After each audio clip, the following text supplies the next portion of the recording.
मोहतरम नाजरीन, doctor Salahuddin Babar global health TV forum से आपकी खिदमत में हाजिर। काफ़ी देर के बाद मुलाकात हो रही है और माशाल्लाह हमारा चैनल जो है इस वक्त one of the oldest channels में शामिल हो रहा है। ग्लोबल हेल्थ टीवी 5 साल हो गए इसे चलते हुए। आज मैं आपसे एक बहुत ही अहम मौजू पर बात करूंगा, उसको हम कहते हैं डिप्रेशन। आम लफ्ज़ों में आप सुन रहे होंगे, लोग कहते हैं मुझे डिप्रेशन हो गया है, मैं डिप्रेशन का मरीज़ हूँ, मुझे डिप्रेशन फील हो रहा है। तो वो एक्चुअली जो लोग बात कर रहे होते हैं वो ज़रूरी नहीं है कि वो एक्चुअल डिप्रेशन हो। डिप्रेशन का मतलब होता है कि मूड स्विंग्स, मूड जो है ना वो आपका डिफरेंट होता है। मूड जो है डिप्रेशन में सैड हो जाता है, गमगीन हो जाता है। लेकिन गमगीन मूड जो है कभी भी हो सकता है। आप फेलर हो गए, आपका माली नुकसान हो गया, आपका गुजारती नुकसान हो गया, घर में कोई प्रॉब्लम हो गया, तो बंदा जो है ना लो फील करता है, तो उसको वो कह देते हैं डिप्रेशन। वो देख कर जी हम डिप्रेशन में हैं। एक्चुअली डिप्रेशन बीमारी उसको कहते हैं कि जब इंसान रोज़मर्रा चीज़ों से इतना हट जाए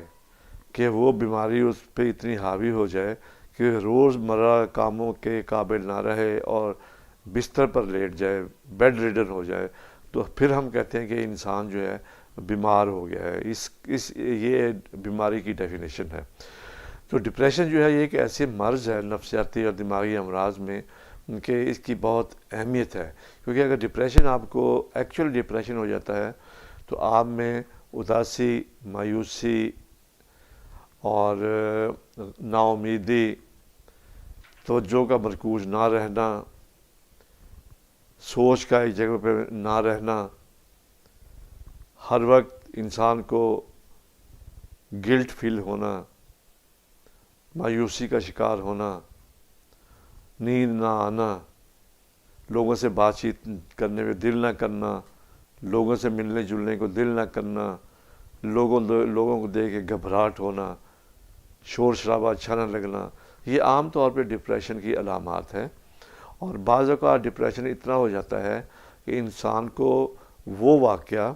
जो कि आज से 10-15 साल पहले गुज़र जाता है, वो वाक़या वो समझता है कि उसका गुनाह मुझे जो है वो आज मिल रहा है, उसको गिल्ट फीलिंग होती है। जब इंसान गिल्ट फीलिंग में जाता है तो गिल्ट फीलिंग उसे इतनी ज़्यादा तंग करती है कि वो उसको एक ही चीज़ में सुकून मिलता है कि इस गिल्ट फीलिंग से ये सोच 24 घंटे सोते जागते उसके जहन को नहीं छोड़ती, उसको एक चीज़ में रिलीफ मिलता है, वो सुकून महसूस करता है। चले मेरे पास एक ऑप्शन है कि मैं अपनी जान को ख़त्म कर लूँगा, यानी ख़ुदकुशी कर लूँगा, तो मुझे जो है वो इस सोच से मेरी जान छूट जाएगी। तो इस स्टेज पे जब गिल्ट फीलिंग आती है और इंसान ख़ुदकुशी की तरफ उसका रुझान जाता है, तो ये इंतहाई ख़तरनाक सूरत हाल होती है। अगर सोच भी आती है तो उसको भी सीरियस लेना चाहिए, क्योंकि इंसान में एक रिफ्लेक्स आती है बचने के लिए। इस जो कैफियत इंतहाई गिल्ट फीलिंग होती है, पछतावे का एहसास होता है, उस पर एक रिफ्लेक्स आती है, 1 मिनट के लिए आ जाए, आधे मिनट के लिए आ जाए, आप उस अरसे में अपने आप को किसी भी हार्मफुल, अपने आप को हैंग करके, गोली मार के, या किसी और बिजली को हाथ लगा के, या किसी और तरीके से आप अपने आप को ख़त्म कर लेते हैं।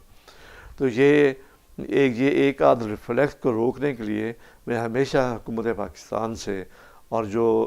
हमारे जैसे प्रोफेशनल लोग हैं, हम मिलजुल के कोशिश करते हैं कि एक हेल्प लाइन बनाई जाए। जब भी किसी इंसान को इस तरह की चीज़ महसूस हो तो वो उस पे फ़ोन करे, ताकि जो आगे बैठे वाला इंसान हो वो उससे गुफ्तगू शुरू करे, उससे बातचीत शुरू करे। तो वो जो उसका रिफ्लेक्स का टाइम है, आधे मिनट का, मिनट का, 15 सेकंड का, वो गुजर जाएगा, तो फिर उसकी वो सुसाइडल थॉट जो है, जो सिविरिटी है, वो ख़त्म हो जाएगी। तो इसलिए डिप्रेशन अगर आपको महसूस हो, आप लोगों को ज़रूर बताएं कि मेरी कैफियत ये हो रही है और मुझे इस चीज़ का इलाज चाहिए और मैं चाहता हूं कि मैं इस मुसीबत से निकलूं। बजाय इसके मायूस हो कि आप कमरे में घुस जाएं, छुप जाएं और लेटे रहें रज़ाई लेके या कंबल लेके ऊपर, और ना खाएं ना पिएं, डिहाइड्रेशन हो जाए, आपको कमज़ोर हो जाए, उससे आपको और बहुत सी आपके साथ कॉम्प्लिकेशन शुरू हो जाएं। तो मेरा कहने का मकसद ये है कि डिप्रेशन एक इंतहाई नफ्सियाती अमराज में एक गंदी बीमारी है, और इसकी सबसे बुरी बात यह है कि ये दवाइयाँ खाते भी रहें, अगर कुछ अर्से के लिए छोड़ दें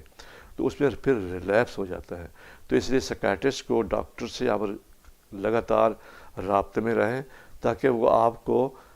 جو ڈپریشن کی علامات ہیں اس کے مطابق آپ کی دوائی کو آگے پیچھے کر کے آہستہ آہستہ کر کے اس کو بند کرے، پھر آپ کو ہدایات دے کہ جب آپ کو اس قسم کی فیلنگز ہیں تو پھر آپ نے کیسے ایکٹ کرنا ہے۔ تو میں آج تمام سے، اپنے آپ سے بھی، اپنے دوستوں سے، ملنے جلنے والوں سے، فیملی سے، معاشرے میں جو بھی ایک دوسرے سے ملنے جلنے انٹریکشن ہے، ان سے گزارش کروں گا کہ اپنے دوستوں پہ، گھر پہ، کولیگز پہ، کام کرنے والوں پہ نظر رکھیں۔ اگر انہیں کوئی ایسی علامات نظر آئیں کہ انسان گھبرایا ہوا ہے، اس کی سوچ مرکوز ایک جگہ پہ نہیں ہے اور وہ گم رہنے لگا ہے اور اس کو کسی چیز کی سمجھ نہیں آ رہی، اس کی پرفارمنس کام کی کم ہو گئی ہے اور بعض اوقات وہ خام خواہ بیٹھ بیٹھے رونا شروع کر دیتا ہے، تو اس کو ضرور مشورہ دیں اور خود کوشش کر کے، محنت کر کے کسی کی جان بچانے کے لیے آپ اس کو سائیکیٹرسٹ کے پاس، جو اس چیز کا ماہر ہے، اس کے پاس لے کے جائیں تاکہ وہ صحیح اسیس کر کے اس کا علاج جو ہے وہ بتا سکے۔ بہت مہربانی۔